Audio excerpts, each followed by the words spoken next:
Garmagath, Cahirlik. I very much welcome this opportunity to update the House on the Government's response to the ongoing COVID-19 pandemic. The current level of COVID-19 is having a negative impact on public health, as well as placing an enormous burden across all aspects of our health service. The number of confirmed cases of COVID-19 in hospital and in ICU is high. We're seeing case numbers previously only seen in January of this year. Our situation is not unique. Countries right across Europe are seeing a surge of cases, and we heard the WHO's recent warning that Europe is once again at the epicentre of this pandemic. As we've seen throughout the course of the pandemic, COVID-19 continues to adapt and create significant challenges, and this pandemic, of course, is not yet over. NPHET has highlighted in its recent advice to Government that the current epidemiological situation is both concerning and uncertain. Due to the deterioration in the epidemiological situation, on the 16th of November, the Government decided to put in place a package of additional measures to reduce the current level of socialisation across society to interrupt the spread of COVID-19 in the community. These measures include a move to working from home unless it is absolutely necessary to attend the workplace in person, proof of immunity to be required for entry to cinemas and theatres, bars, theatres and nightclubs to close and for patrons to be off the premises by midnight, household close contacts who are fully vaccinated and showing no symptoms to restrict their movements until they've had 3 negative antigen tests within 5 days. Ireland remains vulnerable to a further deterioration depending on a number of factors. These include level of social contact, adherence to basic public health protective measures, and levels of immunity across the population. We're monitoring this situation closely. As always, our core priorities are to protect the most vulnerable from the impact of this virus and to ensure that our health and social care services can continue to deliver the much-needed care. As colleagues will be aware, COVID-19 is once again on the rise across Europe, where it's putting health services under considerable strain and challenging the provision of health and social care in many countries. We're seeing several EU countries reintroduce restrictions or introduce new coronavirus restrictions as case rates surge. Some Western EU countries, which had removed the majority of public health measures, have now experienced sharp increases in COVID cases and have reintroduced measures in recent weeks. Some of these measures are more extensive than what we have in place in Ireland, including, for example, the lockdown reimposed in Austria. Other countries are taking similar measures to ourselves, and a number have had to reintroduce basic measures such as mask wearing and the use of the COVID pass for entry to various premises.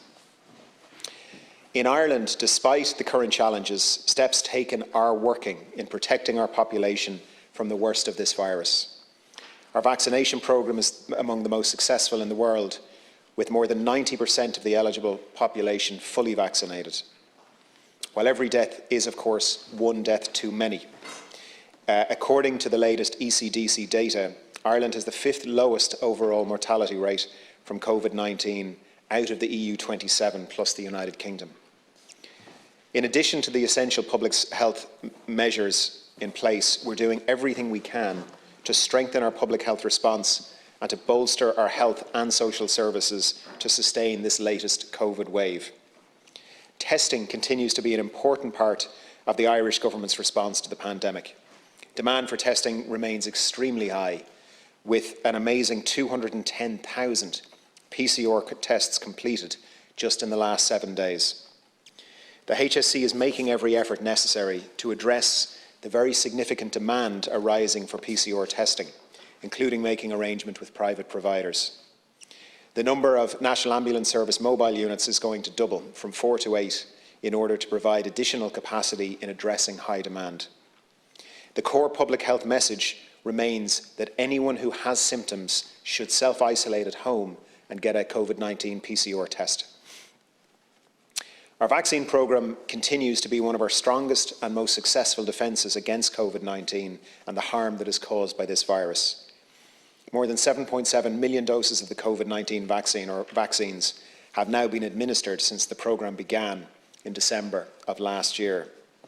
Between third doses for the immunocompromised and booster doses, I'm very happy to be able to report to colleagues that in excess of 630,000 doses have been administered as of yesterday in the third dose and booster programme.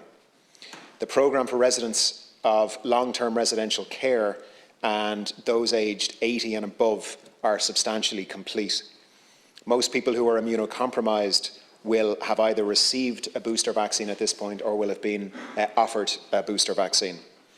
Approximately half of our healthcare workers and half of those in their 70s have now also received a booster vaccine, and progress is also being made for those in their 60s.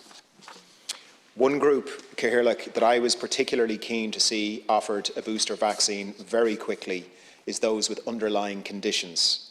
This is a combination of cohorts 4 and 7 from the initial vaccine programme, and when we look at our ICU patients, for example, what we see is that the very sizable majority of our ICU COVID patients have an underlying condition. In fact, in the latest advice we got from NIAC on this, they cited that 98% of the vaccinated COVID patients in ICU have an underlying condition. And for all of our COVID patients in ICU, in excess of 80% of them have an underlying condition. So for me, it was critical that we moved very, very quickly with this group, and I'm delighted to be able to share with the House this evening that I've just finished a call with the HSE before I came here today, and I can confirm that we will be starting booster vaccines for those with underlying conditions from next week. We're working through details between the Department and the HSE as to exactly how that will be phased, but I think it was a very important and necessary addition to the programme, and I'm very happy to be able to share that with colleagues this evening. The booster vaccine is adding further protection, and it's having a very positive impact on those who have received them already. We can see this in Ireland. The impact of the recent booster vaccination on those over 80 or 80 and over is very evident in the rate of incidence no longer rising for this group. And internationally, we're seeing this as well. The evidence from countries like Israel and from the UK is showing that the boosters are incredibly effective in preventing serious illness from COVID. And I would encourage everyone, as they become eligible for a booster vaccine, to get it. The health system is being supported at this exceptionally challenging time through significantly increased funding, with over €1 billion in extra funding available in Budget 2022.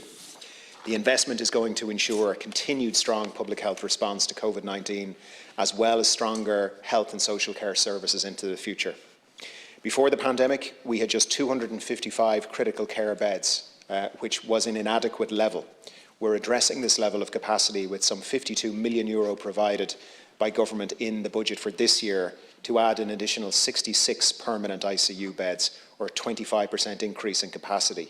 The HSE has advised me that 42 of these beds are now open, bringing the baseline as of today in critical care capacity to 297. More beds are going to be added in the coming weeks and months, and the HSE has been funded to increase capacity to 340 by the end of 2022 or early 2023. This will represent a 33% increase in our base compared to the start of the pandemic. The Health Service Winter Plan was launched last week and provides supports to maintain COVID-19 services, account for winter pressures, provide continuity of non-COVID services, address waiting lists and enhance services in line with our goal for universal healthcare. My department has received the National Service Plan from the HSE and will now finalise the measures to be implemented in 2022 to continue to ensure a strong response to COVID-19, while also ensuring the delivery of the essential range of health and social care services that are needed. I'd like to assure all colleagues that I and the Government will continue to do all that can be done to respond to this phase of the pandemic, and we will continue to do this for as long as necessary until this pandemic is over. Garamagat.